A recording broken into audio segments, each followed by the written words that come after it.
Ako si Rose, 32 years old. At itong anak ko, kakapanganak ko lang sa kanya noong isang araw. Wala pa siyang pangalan. Di ko na itatago. Nakakalungkot na may mga naisip na ako para umiwas sa bigat ng responsibilidad. Lumapit na ako sa mga taong kaya siyang ibenta para sa ilang libo. Handa na rin ako noon na ipalaglag kahit illegal at delikado para sa akin. Labandera kasi ako. At ngayon, onti lang nagpapalabas sa akin. Minsan, sapat ang kita, pero madalas kulang. Pangatlo ko na rin to. Tapos mag-isa lang ako. At kahit gusto ko siyang alagaan, nahihirapan na nga ako sa dalawa at wala pa akong suporta galing sa pamilya ko. Ano na lang ay papang sustento ko sa baby ko. Buti na lang, naglakas loob akong lumapit at humingi ng tulong sa amo ko. Ipinakilala niya ako sa tulong kay nanay at sa Buhay Foundation. Ginabayan nila ako sa aking pisikal, medikal at emosyonal na pangangailangan. Ipinaunawa din nila sa akin kung gaano kahalaga ang magiging desisyon ko para sa anak ko. Dahil dito, nakita ko ang aking kakayahan at pinili ko na mismo ang mag-aalaga sa kanya. Ang kwento ko ay isa lang sa maraming kwentong pag-asa ng mga ina na katulad ko. Para sa iba, ang pagpapaampon ng kanilang anak ang mas mabuting desisyon. At hindi yan masama. Nandyan din ang Buhay Foundation para gabayan ako na tahakin ang tama at legal na proseso ng pag-ampon ng bata. Pagpapaampon man o pagpiling ipagpatuloy ang pag-alaga sa bata, walang mas angat na desisyon. Ang mahalaga lang, dapat malayo sa peligro ang ina at ang kanyang anak.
Life was good. We were blessed. We had been married for a couple of years.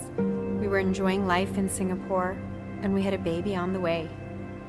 These were answers to our prayers. These were sources of comfort. However, comfort does have the habit of slipping away. 5 months in and 1 heartbeat less, we saw the perfect life we pictured slip from our grasp. There was pain, there was brokenness, there was sadness. After months of anticipating joy, we found ourselves in the middle of unimaginable grief. Across Southeast Asia and the Philippines, grief has made itself known to many parents, not due to the loss of a life, but the giving away of one. Soft hands and fragile skin sold to feed mouths and fill pockets for a day. There's no hate in the giving away, only desperation. Desperation brought about by circumstance. Desperation that leads to child trafficking, infant prostitutes, child criminals, abandonment. It's tough to see the demand for such a business at such a high level. Billions of dollars being used to fund the violation of innocent bodies, some too young to even comprehend the pain. Even more, it's tough to know that this is being done in the land we grew up in, right in the city we call home. Our hearts beat for these children, so much so that it beats for a specific one. If we were to be advocates for these children, then we must first be examples. In October 2017, a pregnant mother couldn't keep her child. So with desperation, she searched for someone to be the one to hold her baby in their arms. We wanted to help, and so we did. But we never knew that it would be our hands that God would use to cradle this child. 3 weeks in, and one heartbeat more, we had her in our grasp. Our hearts were filled with love and our souls refashioned. We are no heroes, just followers answering a call. Had we chosen to reject the call, turn our heads away, or hesitate even for a moment, our child would have been one of many whose body has become a commodity. She is one less child prostituted, one less child trafficked, one less child abandoned, one less child lost in the system, one less child victim, one less orphan. But she is just one less. There are millions of children out there who may never have access to a family, access to care, to nourishment, to shelter, to safety, to a childhood.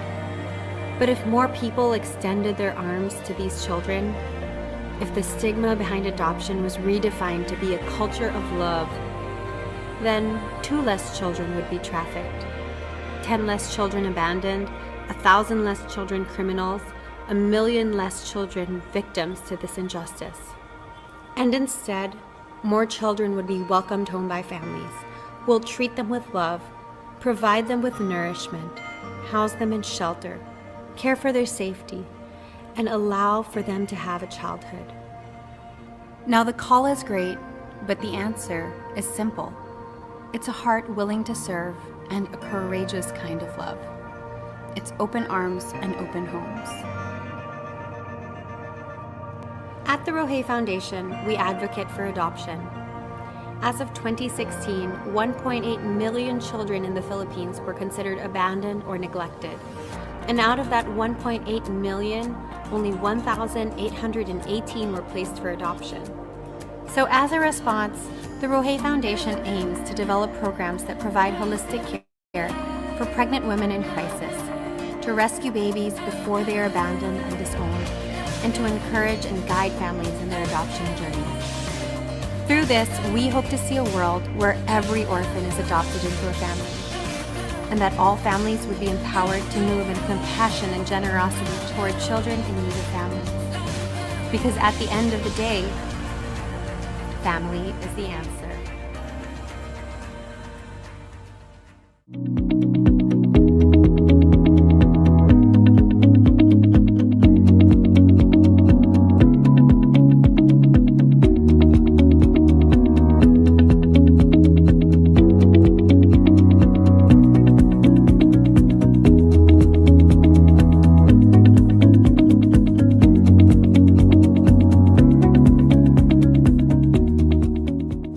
I didn't carry Milana in my womb for 9 months, but in my heart and in my soul, I've carried her way more than 9 months. She's been a product of our years of prayer and years of conversations with God, and she's ours. You know, she's ours, really and truly. Like, she's ours. You know what I mean? And I'm sure you get what I mean. When I was asked that question, no, I realized na, oh nga, how did I overcome that? I think by just God appointing me. He's mine. Moses is mine. God qualified me by giving him to me. So, dun pa lang, nakakalma na yung fears ko na, oh nga, I'm his real mom. Ako yung mom niya. God already qualified me for it. So, he gave Moses to me, so I'm the real mom. And regardless of what happens in the future, my son wanted to meet his biological family one day. Being a mom starts with really the decision once you say yes. Because people are so afraid to say yes because they want to feel like the mom first. No, you say yes. And then you'll feel like a mom. You'll just feel that, protective side of you, I guess? Well, I would advise parents who adopted their child to tell their adopted child as early as possible. You know, the younger, the better. You know, and let them say it in a positive way that they're a gift from God. I think it's teaching me, like I said earlier, just the heart of God is all about sacrifice, and he left the 99 to go after the one. He sacrificed his son to adopt, and learning how to love first with Chloe, and understanding that kind of sacrificial love where it's not about biology, and it's about deciding and choosing, and that it's a privilege.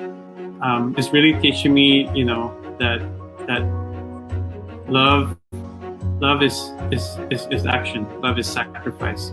It's not about just providing for your family. It's not providing for your family.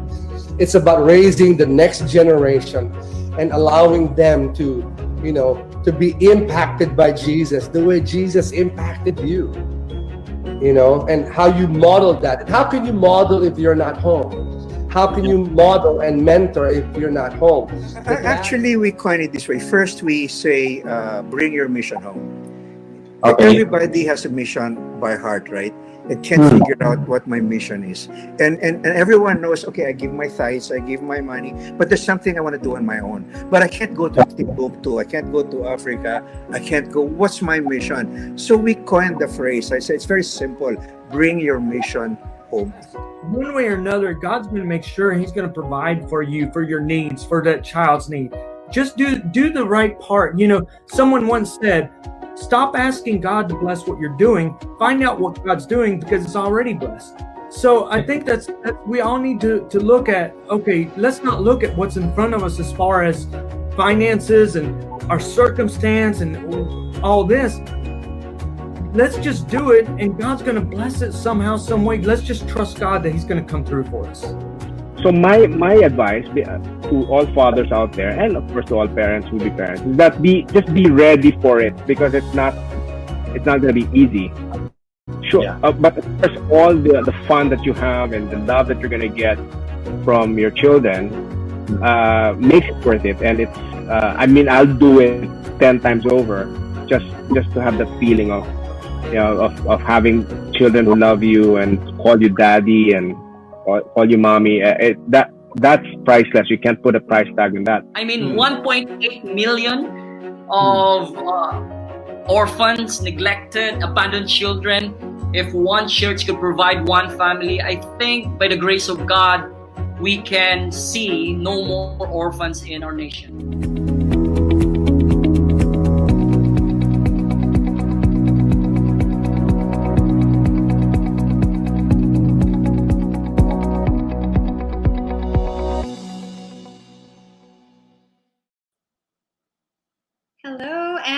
Good afternoon. Still afternoon. Good afternoon to everybody who is joining us today.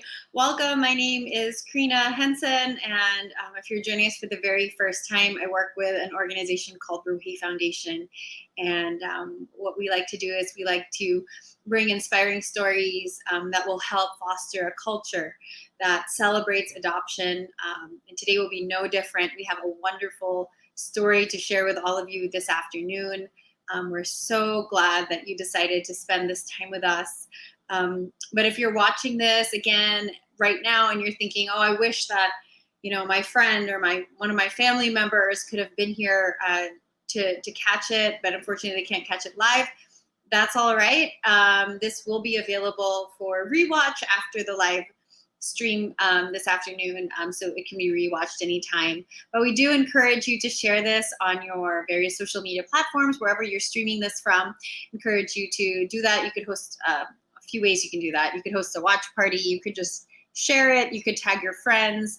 But we do hope that this would reach the hearts of families who would be open to considering adoption for themselves, and for those who are just interested to find out more about how we can respond to to God and his call for us to adopt, as well as to the orphan crisis, and to see how we can be a part of that social issue, responding to that social issue. So glad that you're here today.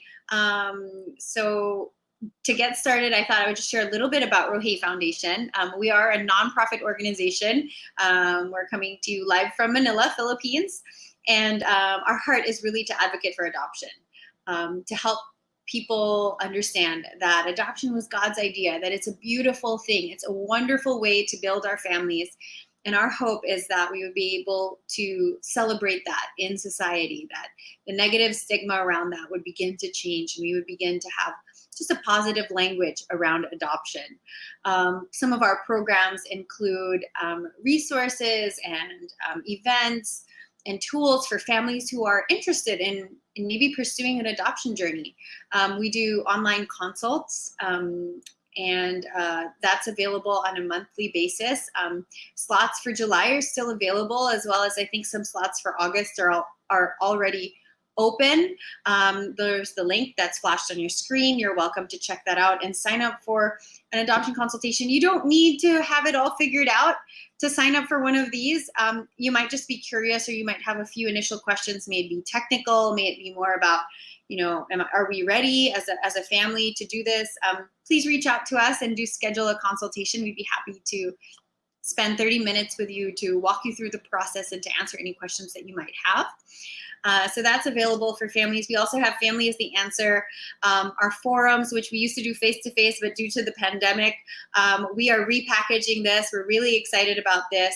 Family is the Answer, the webinar will soon be a webinar and be available online for families to sign up for. So do look out for that. If you're already interested and you want to make sure that you get the information for that, please do send us an email or connect with us on any of our social media platforms.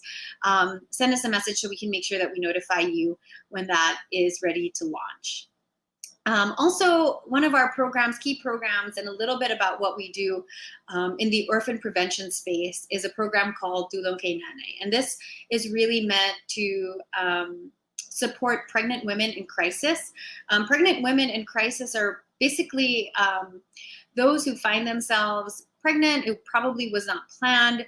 They're unsure about their willingness as well as their capacity to see their pregnancies through. And our hope is that we would be able to spare some of these women from making difficult but regrettable choices that could include anything from abortion, abandoning their children, trafficking or selling their children, selling their babies, because they're just so desperate. Our hope is that they would find us, they would find our Tulong Kay Nanay Facebook page, and be able to access some of our counselors and get prenatal support so that they can see their pregnancies through. And if they really do intend to surrender their child, at least they would have resources on legal adoption processes. So if you know anybody who needs our support, please know that you can share our Tulong Kay Nanay page with them. That's on Facebook. So yeah, that's a little bit about us. Any other questions can be answered by our website, roheyfoundation.org, as well as our social media, our various social media channels, Facebook, Instagram. And if you'd like to reach us directly, our email is roheyfoundation@rohey.com. So that's a little bit about us. But this afternoon is certainly not about Buhay Foundation. This is about an incredible family story and journey with adoption. One that is really not just inspiring, but God honoring, and I think, regardless of what your thoughts and feelings are about adoption, I think this is something that would touch your heart deeply. This afternoon, we're joined by Pastor BJ and Bebet Sebastian. Let me just introduce them a little bit to you. Pastor BJ and Bebet are parents to Jobie, who's 26, Jami, who's 21, and Jana, who is 14. That's their family photo up on screen. And they, having partnered with Kaisahang Buhay Foundation for both Jobie and Jana's adoption, they've embraced the inevitable challenges and indescribable joys of their adoption journey. Pastor BJ is a pastor at GCF Ortigas, Maine, but he is also the SVP for Strategic Investments at JG Summit, Inc. Bebet, on the other hand, is a nephrologist at the Medical City. And for both of them, advocating for adoption, and for their family, advocating for adoption is is really celebrated and openly shared in almost every conversation that they find themselves in. It's really become a part of their lives. And through their years of attending adoption seminars, studying child psychology, and just the experience of raising kids, they've really developed a very healthy and happy perspective on adoption that they're very excited to share with you today. So without further ado, let's welcome Pastor BJ and Bebet Sebastian.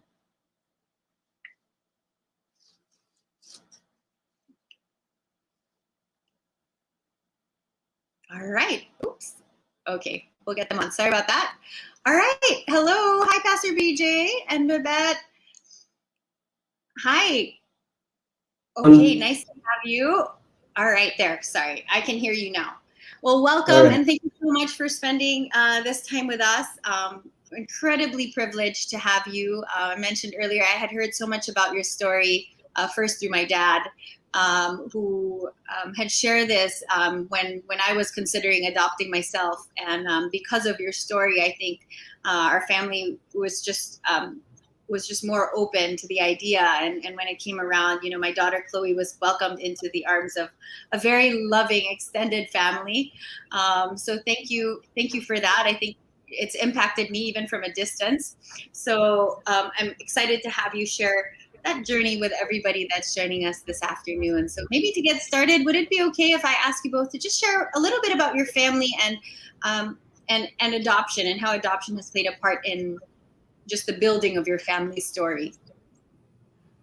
Well, you know, we were when we got married. Our first year, Bebet was still going through med school, so we really didn't plan to have kids. But when we were ready to have kids, we had problems, and we discovered after some workups that both of us actually have problems. So, and the verdict that was given to us by one of our doctors then was that our chance to have our own child biologically was, it was a range that he gave, but it was 0 to nil.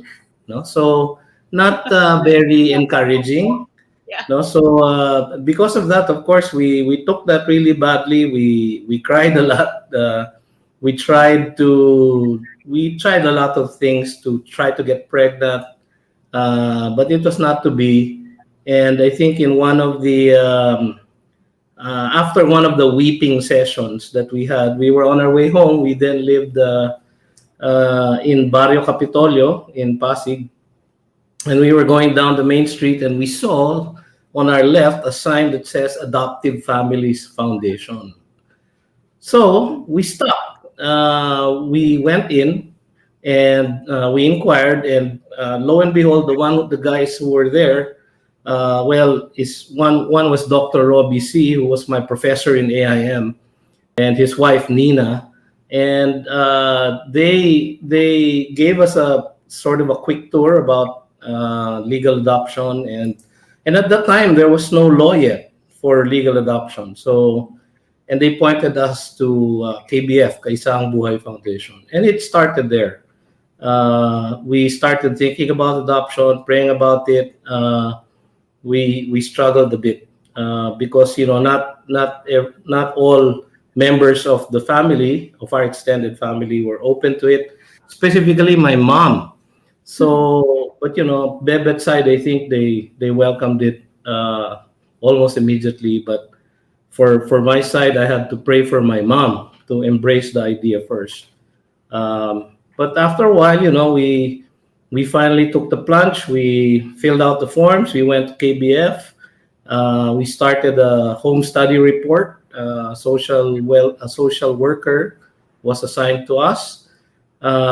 She was very good, and she came up with a home study report. We started the matching process, and then we were matched to a baby boy. And of course, before that, she asked me to, you know, give our pictures to her so she could find a baby who would be matched. I mean, at least how we look. So I gave her actually only my wife's picture because I wanted all of our adopted kids to look like her. Enough of me, right? So And she did. She found the baby boy, and she notified us, and first sent us a picture. We didn't see him right away. The whole deal. It was very exciting. But the moment we saw Jobie, I actually froze. No, and Bebet was more welcoming and kind of straightforward and such. But I actually froze because at that moment I said, "This is my son. No, he is my son." And I had to process that a bit. But after we changed his clothes and such, and we just fell in love with him. It was almost automatic, I think. And well, he's been our son ever since. So that was our first episode in adoption. We named him Josiah Bien. His name means Jehovah supports him well. No? And those are pictures of Jobie. Well, he was about 100 pounds less at that point. So he's now almost as big as me. But Jobie was just a blessing. He was I think the perfect baby because he didn't cry in the middle of the night. He would just quietly wake up and tap you if he gets hungry, and then we would give him his milk. He was so easy. It was so easy for us the first time. So, and we liked it so much. We were going to adopt again. I think after 4 years. Jobie told us that he wanted a baby brother. Yes, and he started praying for a baby brother. So of course we took that as our cue to go back to KBF again, fill up the forms again. We did that. We even went through psychological testing, right, in Ateneo because that was required then. Yes. And was that required the first time? Yeah, that time that was a requirement then. The first time it wasn't required. Yes. The second time they said it was required already. Yes. Okay. So we did that, and then we took a short vacation in Singapore with Jobie, and then Bebet was complaining. I think she was spotting or something like that. She didn't have her period or something like that. I don't know if that's too much information, but Yes. Anyway, but we had a blast, Jobie and us. We had a fun time in Singapore, and when she got back, and I think this is your turn to tell the story. So I was training, and one of my friends who had 4 kids at that time kept telling me, "I think you're pregnant." I said, "I can't be pregnant nga. So why do you keep telling me? Because you have that glow." It's like, "What are you talking about?" Sabi niya, "My wife has it every time. And I can tell before she knows that she's pregnant." So really just to shut him up, we took a pregnancy test.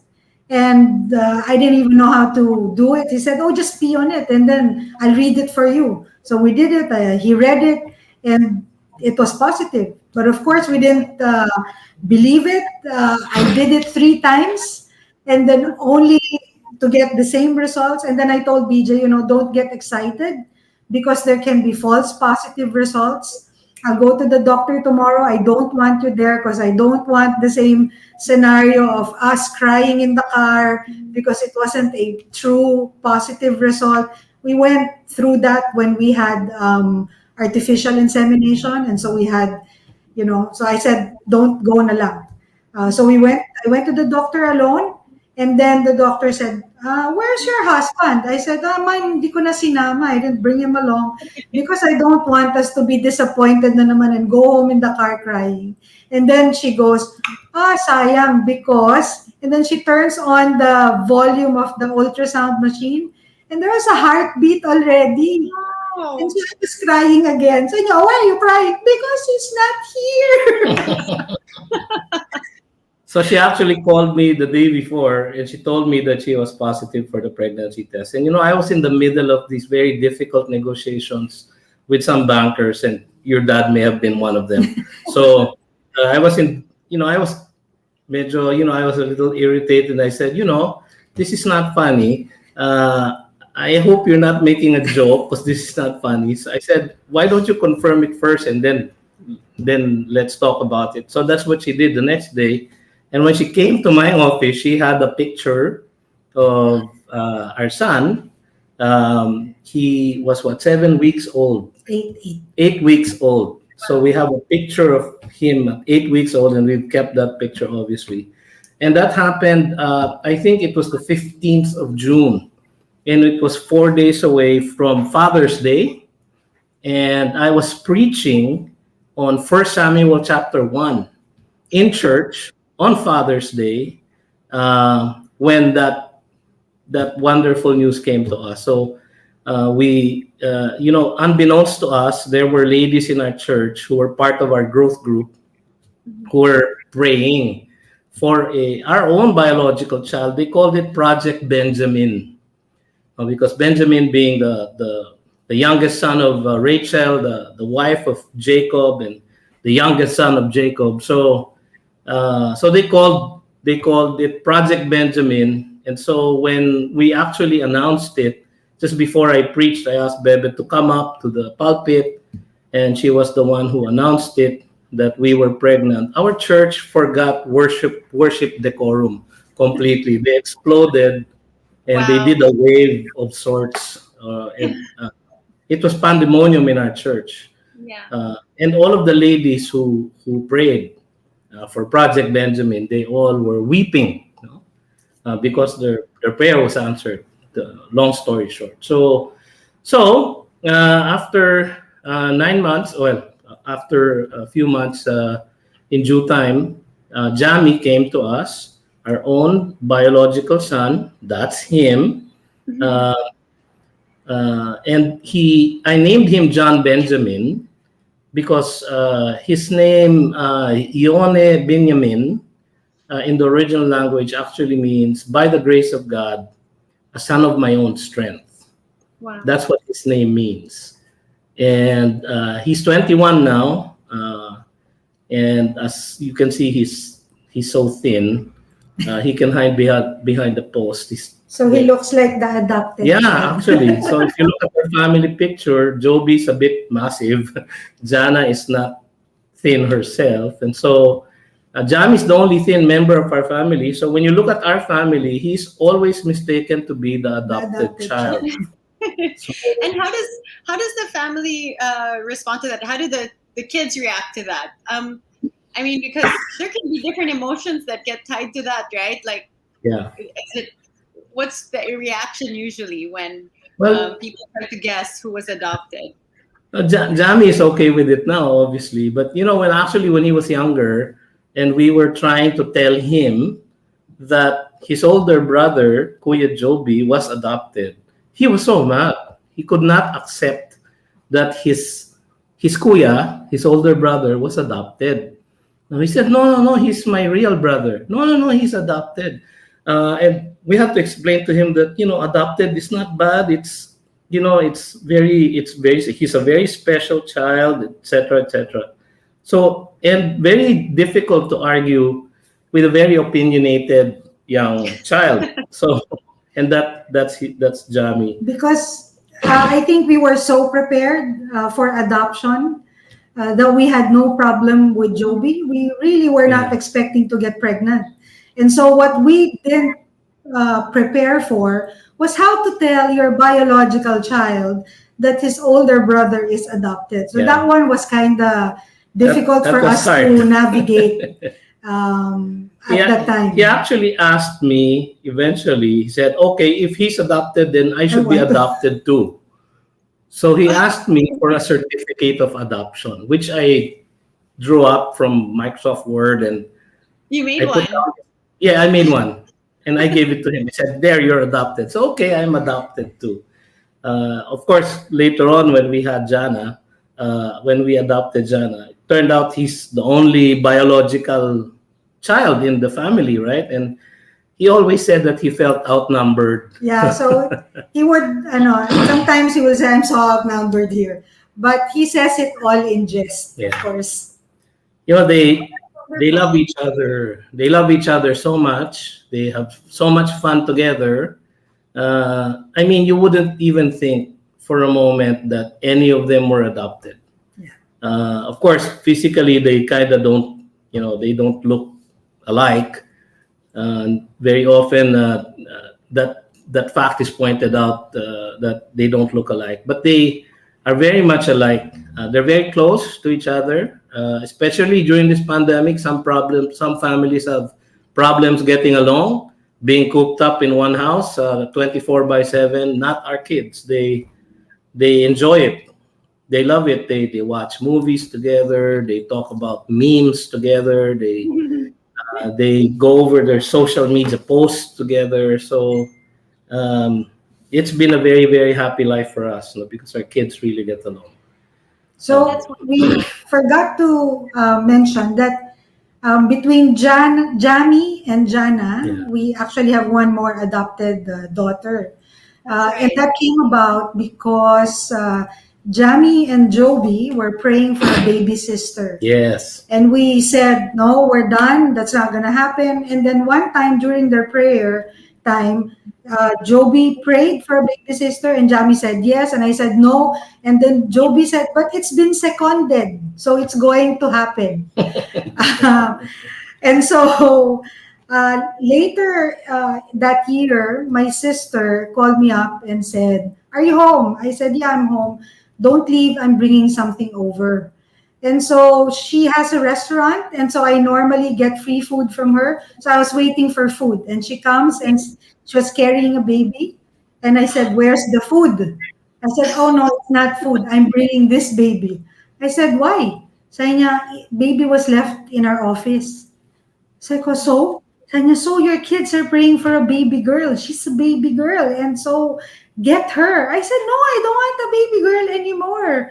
And then she said, what are you going to do with her? I can't adopt her. And my brother doesn't want to adopt her. So it's you. Anyway, your kids are praying. And then Jobie and Jami comes out of their room. And they said, she's the answer. See, Mama, we said God's going to answer. And so I asked BJ to come home. And long story short, we started the process of adopting her also. But unfortunately, after about almost 2 months with us, she died suddenly. But that, I think, paved the way for us to really examine. And then we realized that we had room in our hearts and in our home for a baby girl. And so we went back to KBF in order to start the process of formally adopting a baby girl. And so that's why we have Jana. Yeah, so we got Jana, I think, the very next year after Hannah died. So Hannah was the name of our daughter, who is now with the Lord. So heaven is now more precious because we have her there and she's waiting for us. And, she spent enough time for us to know that we're her family. And she died not in a very marginal situation where she came from. She died in comfort and she died with a loving family around her. Of course, this was very devastating to our two boys because they considered her as the answer to their prayers. And so for a while, they were at war with God. And, even taking out their toy swords and, looking to pick a fight with the Lord. But, when Jana came and we went through the same process, home study report, matching and everything. And she came to us. We had the boys with us when we picked her up from the KBF office.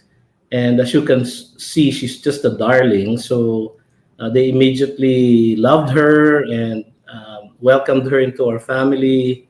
And I think this actually sort of explained to us why the Lord took Hannah home earlier, because she was not the answer to the boy's prayer, in a sense, not directly, but she paved the way for the answer. And the answer was, of course, Jana. And her name is Jana Brian, Brian with an N-E. That's a Gaelic name. And the word in Gaelic means, Jana means God is gracious. It's the female form of John, which, by the way, my second name is Johan. So John is actually kind of named after me, and Jana named after John Benjamin. And so Jana, her name means God is gracious and exalted. And that's what her name means, Jana Brian. We call her Jana. And she was just completely lovable, cute little girl. It was very easy to love her in that sense. And she has been a very pleasant child. I think if KBF or whoever picks up kind of a poster child for adoption, I think they should choose Jana. I used to say, I have the cutest daughter in the world because she was indeed that. Very, very charming. Very charming, very pleasant, very friendly. None of our kids were difficult. I mean, Jobie, Jami, the Lord has just blessed us, and as you can see, they really love each other dearly. And they're always together. They do things together. We enjoy traveling together now because they're all somewhat grown. And the Lord has given us really a family that's just complete. We have the two boys. We have our baby girl. We have adopted children. We have a biological child. While it doesn't happen all the time, it happens frequently that after you adopt, you actually get a biological child. We were told that later. We really didn't know. And so, the Lord has a sense of humor.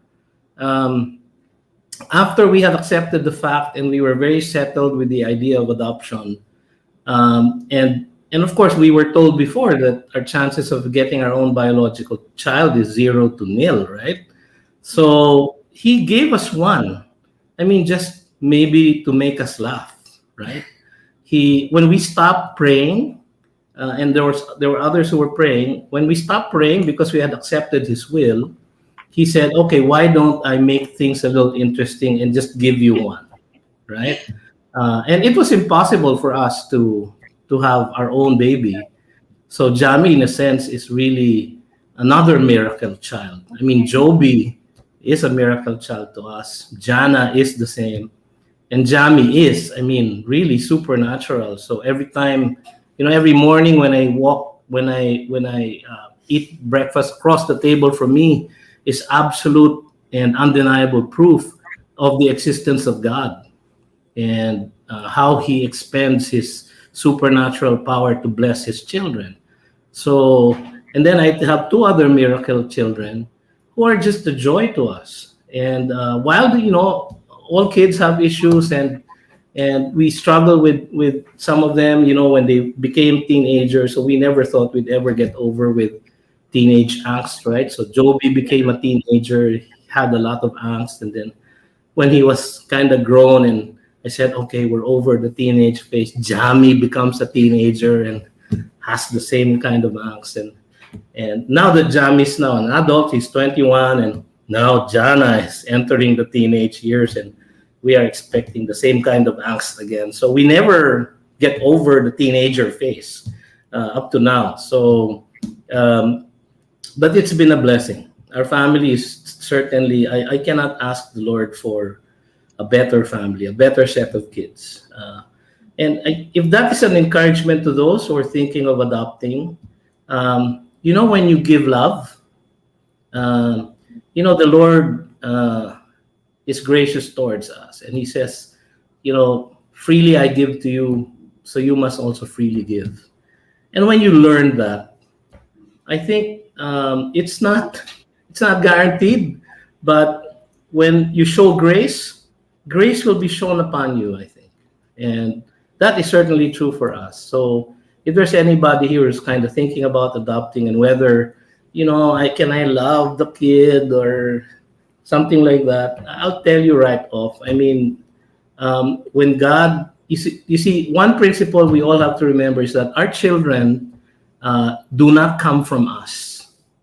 Our children come from the Lord. They are gifts. They are gifts and a stewardship for us. And so because they are gifts, they are meant to bless us. Children are a heritage from God, not just when they come to you biologically, but they're simply a blessing from God because God gives you joy to bring up a godly seed, and that's part of the stewardship. So I hope that story just inspires other would-be parents to consider adoption. Yeah, thank you so much for sharing that. I mean, it's wonderful to see how God has orchestrated your story, and building it with adoption really as kind of plays a key part, right, in your story, and even allowing you the experience of a biological child. I'm in the same boat. I first, adopted my daughter Chloe, and then had 2 biological kids after that. And I know that had I not, and prior to that, I lost my first. And I know that if I didn't lose my first, my heart wouldn't have been open to adopting Chloe. And I know very well, fully convinced that as painful as it was, it's not that I'm grateful it happened. I know that God used that pain to open my eyes to adoption. And I see that as well in your story, about how, Hannah, if not for Hannah, if Hannah never entered your lives, even if it was for a brief season, and even if it actually caused pain and grief in the family to have even met her, God used that to pave the way for Jana. And it's just so wonderful to see how God is building families in the way that He pleases. Sometimes we think that God can only build families one way, but that's certainly not the case. When we hear your story, we see that God can orchestrate things and in a very unique way.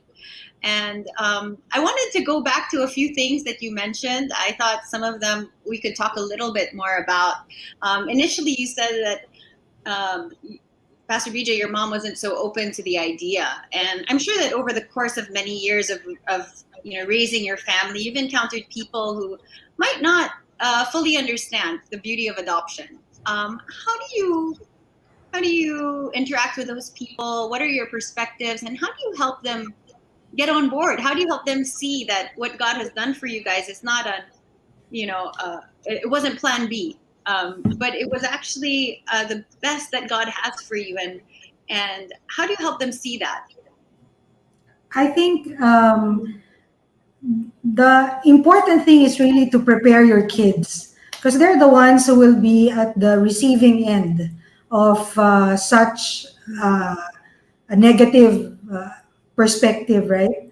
More often than not, it's going to be in a party or in a family gathering where one reckless relative is going to say, ito na ba yung ano? And then, it will raise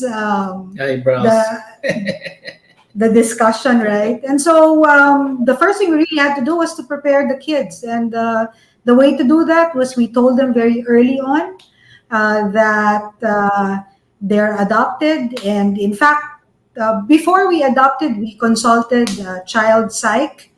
And so she advised us that we needed to tell the kids very early on that it needed to come from a loving parent, and to even use the word ampon, because in our culture, it's very derogatory, right?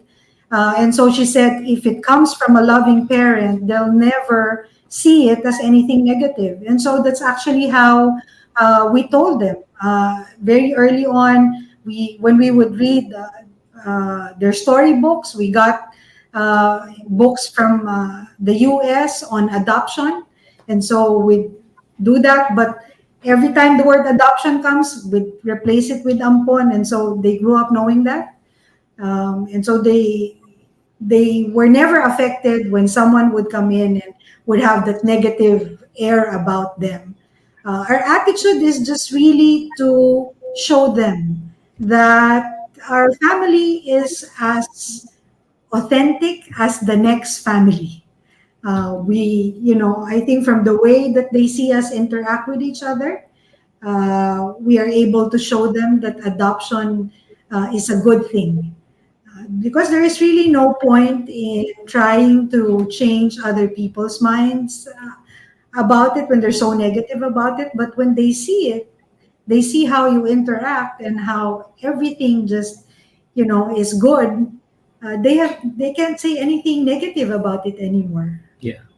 And after a while, people see you with your kids, and in fact, many people who meet our family for the first time, they'd be shocked if we say that actually Jobie is adopted and Jana is adopted, because they're the ones who actually look the most like us, right? So you can see this picture.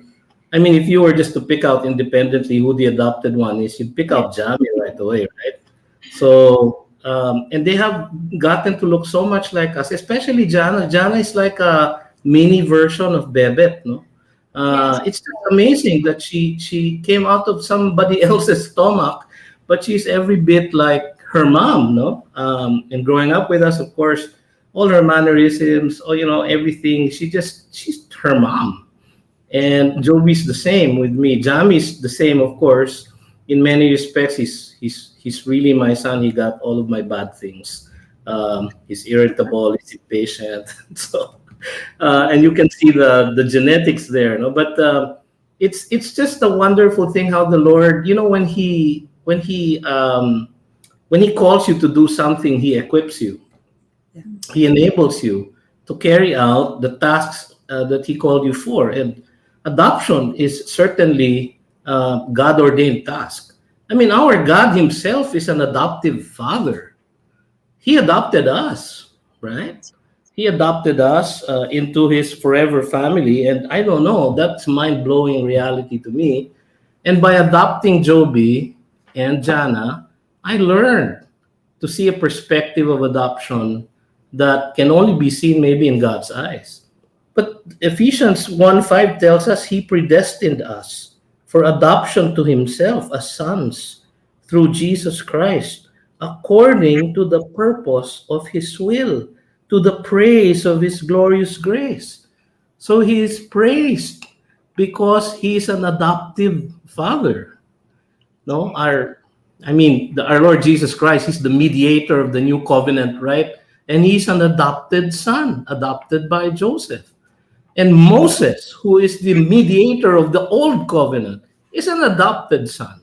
I mean, you can't read the Bible and get away from the concept of adoption, because salvation by grace through faith is really in one word: adoption. And that's what I learned. That's what we learned. It was an object lesson for us. We read it in scripture, but you learn it from life, right?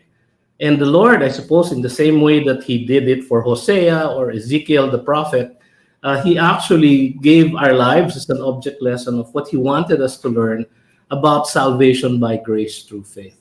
And it is in one word: adoption. So I hope that people take that, and those who want to be obedient to the will of the Lord, and whether they're asking, is this the Lord's will? Well, look to Scripture. And Scripture says it is. So just think about those things, and hopefully that inspires others, that this is a God-ordained ministry, a calling that's special, and He equips you, and He just orders the family in such a way that it becomes really a blessing. I mean, I cannot imagine not having Jobie, not having Jana. No, Jami is so precious to us, of course, no, but not having Jobie and Jana is just unthinkable. And sometimes I actually forget that they're adopted. I love them in the same way so much that I sometimes tell Jobie, you can't eat that. You're going to be diabetic like me. But he's not genetically mine, right? So I just keep forgetting that he's adopted because he's so much a part of me already. And Jana is the same. On that note, maybe I wanted to ask you a little bit about them, because they're all grown up now. And sometimes the tendency is that as time passes, I understand that you kind of forget. It's just not the thing you think about. It's not what defines them as your children. So it's not contrary to what people might think. I don't think this is my adopted child and then this is my biological child, right? Yeah. These are all my children, and I love them all the same. And so there's no differentiation. But I guess the thing about being adopted and coming to a family through adoption is there are a lot more questions, and sometimes questions about their biological families and where they might have come from. And I'm wondering if now because your kids are older, you've probably had more mature conversations with them about this, where probably more specifics have come to the surface. What are your experiences like with that? So as they were growing up, we were very open about adoption, and so they were free to ask anything. Jobie, when he was younger, would ask what his mom looked like, and we only had her picture. But at that time, KBF did not give us the picture, but they showed us the picture. So we had an idea about what Jobie's mom looked like, and so we would describe it. We would describe her to him, and then afterwards, we actually talked about him wanting to see his mom, and so he went through a phase when he said he wanted to see her when he was older. But when he was actually older, when I think he was 18 or 19 at that time, we asked him again, do you want to see your mom? We didn't know if that was possible, but if he wanted to, we would facilitate it. But he said, no, I don't think so, because it might complicate her life. It's been so long, we don't know how she is, and seeing me might just complicate her life. Now with Jana, when KBF gave her to us, they also gave us a baby book. It had things that her biological mom saved. It also had pictures of her siblings. And so Jana knew already that she was adopted, but we hadn't shown her the book yet. Yeah.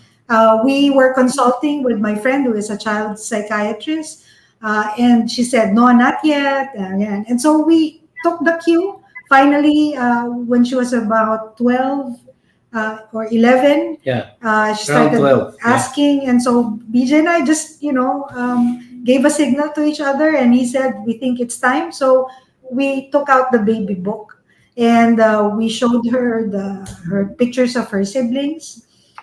She was actually very emotional. I think I wasn't prepared that she would be emotional over it. And so it was a good thing that Jobie was there, because Jobie was the one who helped her process it. Jobie, so when we asked her, why are you crying? She said, I don't know. And then Jobie was the one, so are you sad because you're not with them? Because I suppose he knew how it felt. And so he was able to process the feeling with her. And so we were able to talk about it. KBF also, at the time, told us that most kids actually just want to have an idea. They don't really want to meet their biological parents. They want to just have an idea where they came from. And so, in fact, that was proven true for Jobie, because when we picked up Jana, he somehow wandered off and amazingly found his file. And so he looked through the file and he said, why don't I have pictures here? Yeah. And so KBF said, well, at the time, it wasn't the process yet to get pictures, but do you want photos?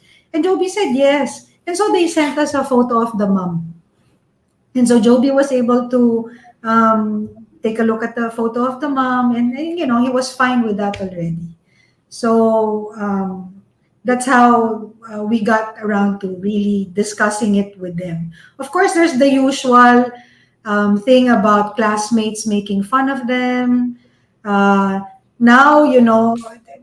because our kids are so smart aleck, they would always say, now, well, at least me, I was chosen. You were just made. They give answers like that.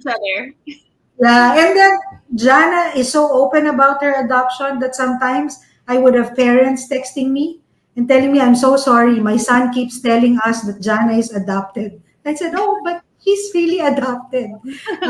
Because she's the one who just, tells her classmates. We got a similar call from the teachers of Jobie when he was in grade school, because they said, oh, Jobie's acting up because he's saying to everybody that he's adopted.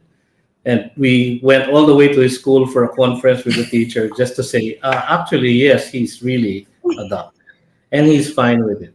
So they were all shocked that it was just very open and transparent to us. That's right. And I think that's so, I mean, now we know, right? That's so healthy because they don't, you know, the word adopted, you've destigmatized it. And so it is now defined by what they read in the Bible as, you know, what adoption truly is, and that defines their perspective. So it actually helps even their friends, I suppose, understand that, you know, being adopted is a positive thing. You know, I'm grateful for it, and it doesn't necessarily mean bring all that negative baggage. But we actually do have a video of that moment when you were sharing that book with Jana, and you know, and her seeing it for the first time. And is it okay if we share that video? Sure. Yes. And we can talk about that after. Let's play that video. Of your sisters and brother. So you have a brother. No, I don't want to cry. It's okay to cry. Those are your sisters. Your ates and kuya. Ate Ayen, Ate Nika, Ate Jenjen, Ate Cheche, Ate Regine, and Hey, it's Kuya, okay. Kuya Dexter.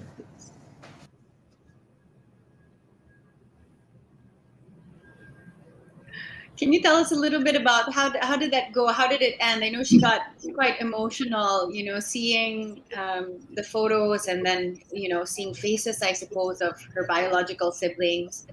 And I think it takes a lot of courage also as parents. You know that some parents get very anxious about having to face that point in time where their children will ask questions. What was it that gave you the peace and the security to move forward with sharing with them so openly about their biological families? I think over the years, they have been very confident about our love for them. I think that's key. You really need to show them that there is absolutely nothing wrong with them being adopted. And so they've always been free to ask. I remember one time when I was breastfeeding, Jobie comes in and says, "Did I do that with you also?" I said, "Oh, no, you did." "Why didn't I do that?" "Oh, because I didn't have milk, because you didn't come from me. You can only have milk when you come from your mom's womb."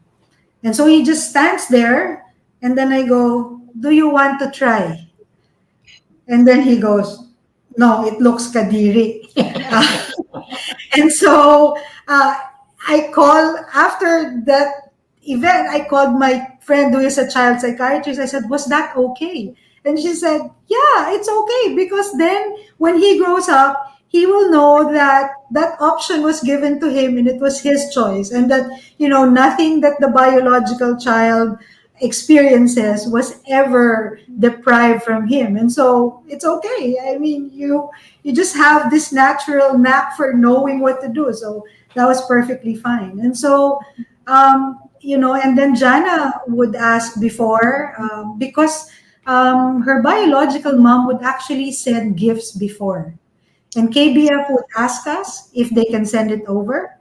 And so we would tell her, I think until she was about 3, she was given some gifts. And so we kept one when she was older. We've lost that now. But she knew that she was loved by both her biological mom and by us.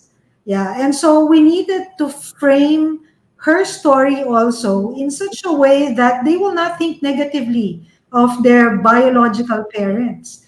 You can't do that to them because, you know, it was a difficult decision to give them up, and you were blessed with the decision that they made.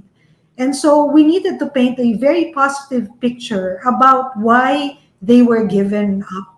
And so they would ask, and we would tell them that it was difficult for your parents because, and we would say, you know, a positive thing about it. Yes, yeah. I think that's so healthy to not make the biological family the enemy, which sometimes parents sometimes make that mistake of doing because they feel a little bit threatened. But I love what you said about, you know, raising them up with so much assurance, and I guess they were so secure in your love for them that you didn't feel threatened. You knew that they were they were confident of your love for them. And you also have a funny story about, I think it was Jobie who was asking about his biological name. And you wanted to reference that. Was it because he had found his file? Oh, is that what happened? Yes. We actually have a copy of the home study report of Jobie, and he's a very inquisitive child, and for some reason I think we shared with him his original birth certificate, which says that his name there is June Liamado, right? And so when he was 10 or 11, I think he actually asked us, I think over lunch, and said, "Can you just call me June? I mean, just for a while." So we did. We called him June. Of course, when we called him June and his back was turned, he would not answer because he's not familiar with that name. So after a while, it became awkward, and he just said, "Oh, forget it. Don't call me June. I don't answer to that name." But I suppose maybe it was an attempt for him to try to ground himself in his original reality or his origin. And I think that it's healthy to be open about that. We didn't really know whether it was advisable to show him that birth certificate or to actually call him June. But I guess he wanted to have a sense of his origin, right? Everybody needs to have that story. And because over the years he has, we really loved him no differently. We loved him so much. And it's not unnatural at all, actually. I think that's what I mean when God calls you to do something. He really equips you, and he puts that love in your heart. He already does that with the Holy Spirit. No, I mean, Romans 5:5 says, "And the Lord shed abroad his love in our hearts through the Holy Spirit." And that love is an adoptive parent's love. And you exercise the love of choice. And the love of God is a love of choice. And that's what we exercise towards our kids. I mean, not just Jobie, but Jami as well, and Jana. So I think as long as you make that very clear to them, they will be very secure in your love.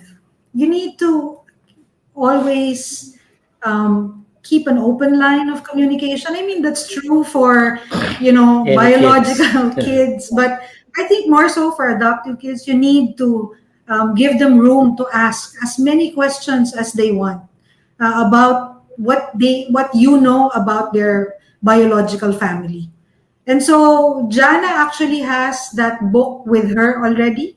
We gave it to her. And so she keeps it in a cabinet in her room. She's free to take a look at the photos if she wants to take a look at them. And so, that's her part of her story. We shouldn't take it away from them. Yeah, thank you. I think you summed it up. You both summed it up so well.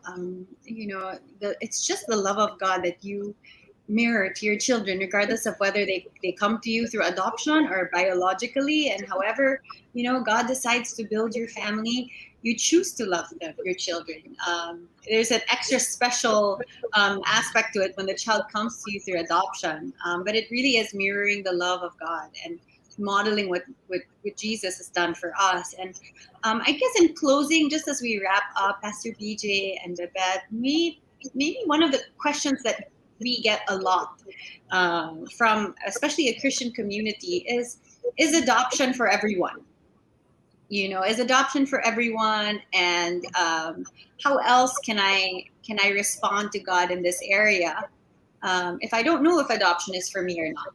How do I process that as an individual? So this is one of the questions we get asked a lot, and I'm wondering if maybe in the course of many years of you meeting families and pastoring, you have any thoughts about that question? I think for me, if you are capable of loving, then you are capable of adopting, because this is what the kids need. They need love. They have been through very bad circumstances, and they need somebody to show them love.